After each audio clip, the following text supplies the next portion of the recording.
Assalamualaikum warahmatullahi wabarakatuh. Kembali lagi bersama saya Aman Alfudin. Saya akan melanjutkan video praktek PPKN di part 2. Dilihat dari fungsi pemerintahan desentralisasi, menunjukkan beberapa hal sebagai berikut. Satuan-satuan desentralisasi lebih fleksibel dalam memenuhi berbagai perubahan yang terjadi secara cepat. B. Satuan-satuan desentralisasi dapat melaksanakan tugas lebih efektif dan lebih efisien. C. Satuan-satuan desentralisasi lebih inovatif. D. Satuan-satuan desentralisasi mendorong tumbuhnya sikap moral yang lebih tinggi serta komitmen yang lebih tinggi dan lebih produktif. Kelebihan desentralisasi diantaranya adalah sebagai berikut. A. Struktur organisasi yang didesentralisasikan merupakan pendelegasian wewenang untuk memperingan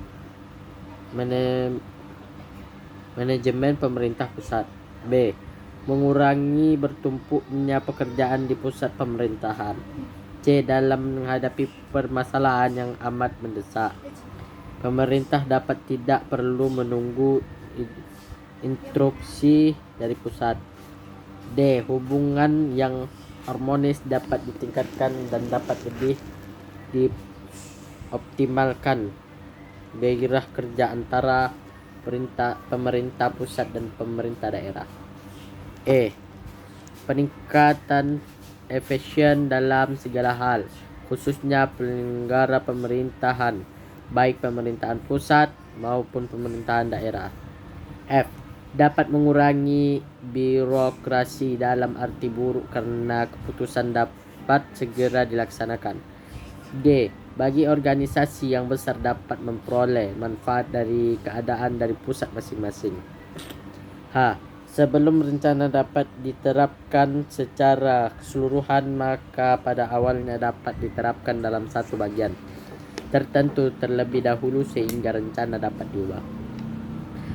Adapun kelemahan desentralisasi diantaranya adalah sebagai berikut. A. Besarnya badan-badan ataupun struktural pemerintahan yang membuat struktur pemerintahan bertambah kompleks yang berimplikasi pada lemahnya koordinasi. B. Keseimbangan dan kesesuaian antara bermacam-macam kepentingan daerah dapat lebih mudah terganggu. C. Desentralisasi teritorial mendorong timbulnya paham kedaerahan. D. Keputusan yang diambil memerlukan waktu yang lama karena memerlukan perundingan yang bertele-tele. E. Desentralisasi memerlukan biaya yang besar dan sulit untuk memperoleh keragaman dan kesederhanaan.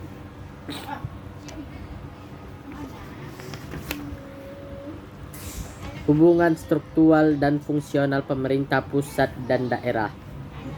B. Kedudukan dan peran pemerintah pusat. Penyelenggara pemerintahan pusat dalam sistem tata negara Indonesia adalah presiden yang dibantu oleh wakil presiden dan menteri negara. Berkaitan dengan pelaksanaan otonomi daerah, kebijakan yang diambil dalam menyelenggarakan pemerintahannya dengan peraturan perundang-undang.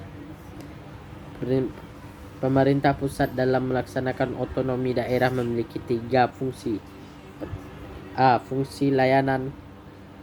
Fungsi layanan dilakukan dalam rangka memenuhi kebutuhan masyarakat dengan cara tidak diskriminatif dan tidak memberatkan serta dengan kualitas yang sama. Fungsi pengaturan. Fungsi ini memberikan relevanan bahwa pengaturan tidak hanya kepada rakyat tetapi kepada pemerintahan sendiri. Artinya dalam membuat kebijakan lebih dinamis yang mengatur kehidupan masyarakat dan sekaligus meminimalkan intervensi negara dalam kehidupan masyarakat. C. Fungsi pemberdayaan. Fungsi ini menjalankan pemerintah dalam rangka kemerdekaan masyarakat atau menyadari diri dan mampu memenuhi alternatif persoalan yang didapatkan. Pemerintah dalam fungsi ini hanya sebagai sementara itu ada 6 fungsi pengaturan yang dimiliki pemerintah, yaitu pertama, menyediakan struktur ekonomi pemerintahan, menyediakan struktur dasar dan peraturan-peraturan yang diperlukan bagi berlangsungnya sistem ekonomi modern.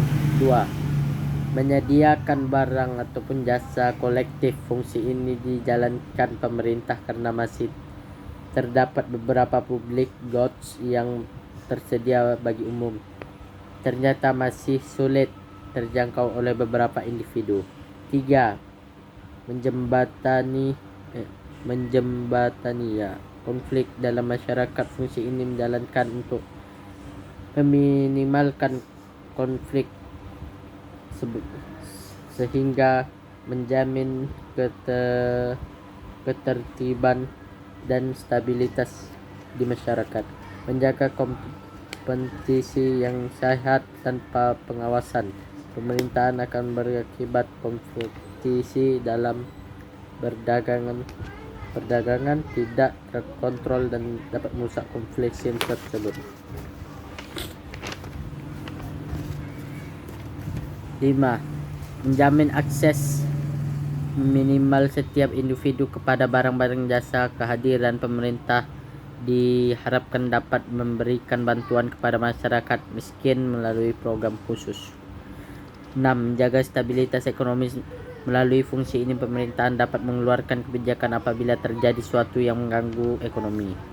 Pemerintahan daerah menyelenggarakan urusan pemerintahan yang terjadi kewenangannya, kecuali urusan pemerintahan yang oleh UU ditetapkan menjadi urusan pemerintah pusat. Urusan pemerintahan yang menjadi urusan pemerintahan pusat yang meliputi politik luar negeri, pertahanan, keamanan, justisi, moneter dan fiskal nasional, agama serta moral. Moral apa normal? Pemerintah pusat memiliki kewenangan lain sebagai berikut. A. Perencanaan nasional dan pengambilan pembangunan nasional secara makro. B. Dana pertimbangan keuangan. C. Sistem administrasi negara dan lembaga perekonomian negara. D. Pembinaan dan pemberdayaan sumber daya manusia. E. Pendayagunaan sumber daya alam dan pemberdayaan sumber daya strategis. F. Konservasi dan standarisasi nasional. Ada beberapa tujuan yang diberikan kewenangan kepada pemerintahan pusat dalam pelaksanaan ekonomi daerah. Meliputi tujuan umum sebagai berikut. 1. Meningkatkan kesejahteraan rakyat. 2. Memperhatikan pemerataan dan keadilan. 3. Menciptakan demokratisasi. 4. Menghormati serta menghargai berbagai kearifan atau nilai-nilai lokal dan nasional. 5. Memperhatikan potensi dan keanekaragaman bangsa baik tingkat lokal maupun nasional. Adapun tujuan khusus yang ingin dicapai dalam memberikan kewenangan kepada pemerintah pusat adalah sebagai berikut. 1. Mempertahankan dan memelihara identitas dan integritas bangsa dan negara. 2. Menjamin kualitas pelayanan umum serta bagi semua warga negara. 3. Menjamin efisien pelayanan umum karena jenis-jenis pelayanan umum tersebut berskala nasional. 4. Menjamin pengadaan teknologi leras dan lunak yang langka, canggih, mahal dan berisiko tinggi serta sumber daya manusia yang berkualitas tinggi yang sangat diperlukan oleh bangsa dan negara seperti tenaga nuklir, teknologi satelit, penerbangan antariksa dan sebagainya. 5. Membukakan peluang kebebasan bagi masyarakat baik pada tingkat nasional maupun lokal. 6. Menciptakan kreativitas dan inisiatif sesuai dengan kemampuan dan kondisi daerahnya. 7. Memberi peluang kepada masyarakat untuk membangun dialog secara terbuka dan transparan dalam mengurus dan mengatur rumah tangga sendiri. Sekian yang dapat saya sampaikan. Apabila ada kurang ataupun ada yang salah dari perkataan nanti cara baca, mohon dimaafkan. Wabillahi taufik wal hidayah. Wassalamualaikum warahmatullahi wabarakatuh.